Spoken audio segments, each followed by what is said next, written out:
Hello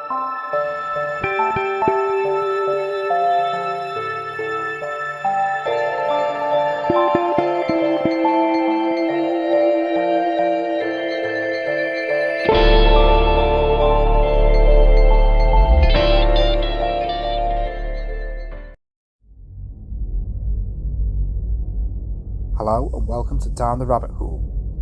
Dune, one of this year's best movies to date, is as gorgeous or perhaps even more breathtaking than Blade Runner 2049. Denis Villeneuve is a masterful director. Some amazing credits to his resume, the aforementioned Blade Runner 2049, which is an underrated hit and a personal favourite of mine, Sicario, Arrival, Enemy, to name a few, now has Dune to be classed as his magnum opus. Dune is based on the classic Frank Herbert sci-fi novels of the same name from 1965 and is the basis of templates for many sci-fi movies and TV shows that followed. Most notably, George Lucas and a certain Star Wars franchise was immensely inspired from the Frank Herbert books. The plot of Dune is set many thousands of years in the future, with families ruling parts of the galaxy. If you enjoyed the political manoeuvring of Game of Thrones, then you will enjoy this. The Atreides family are the main family within the film, and Timothée Chalamet, who plays Paul, seems to really catch the essence of the character. However, I was very impressed with Rebecca Ferguson, who I personally feel was the standout star and stole the screen with her portrayal of the Bene Gesserit Lady Jessica. This, however, is not a knock on any of the other cast members. There is not a bad performance within the film. All characters seem to be masterfully depicted from book to screen. Stellan Skarsgård, who plays the hideous Baron Harkonnen, has made me realise how much I enjoy him playing a villain.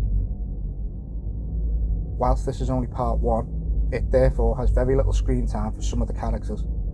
For example, Zendaya and Bautista, who don't really have much time.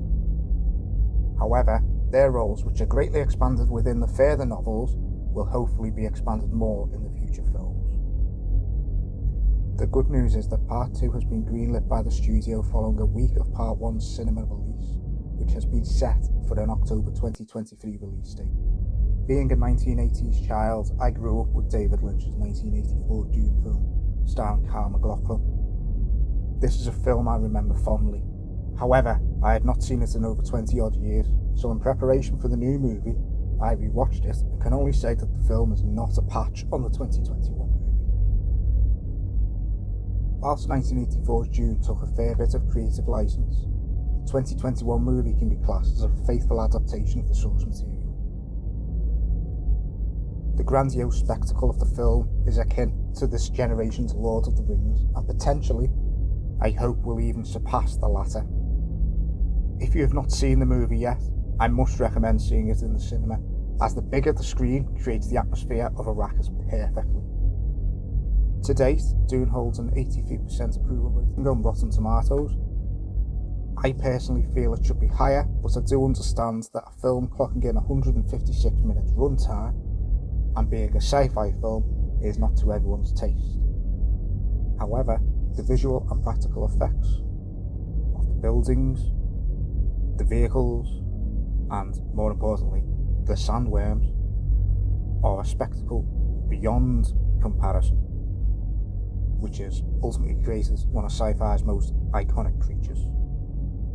I would highly recommend watching this film to anybody, and I have now seen it 4 times already, and I see something new each time. Thank you for listening. Please like, share and subscribe to my channel for more content.